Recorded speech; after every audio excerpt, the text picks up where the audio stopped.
ঝড় হচ্ছে, বৃষ্টি হওয়ার আগের মুহূর্ত। আকাশ তার রুদ্র রূপ দেখাচ্ছে আমাদেরকে। মেঘে আকাশটা একদম ছেয়ে ফেলেছে।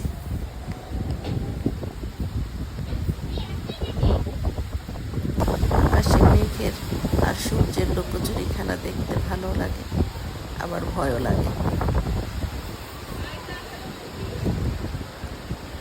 খোলা আকাশ, জুড়ে বাতাস, ঝড় না ভাই যেন নামুক। প্রকৃতির এক ভয়াল রূপ নিয়ে মাঝে মাঝে আমাদের মাঝে হাজির হয়।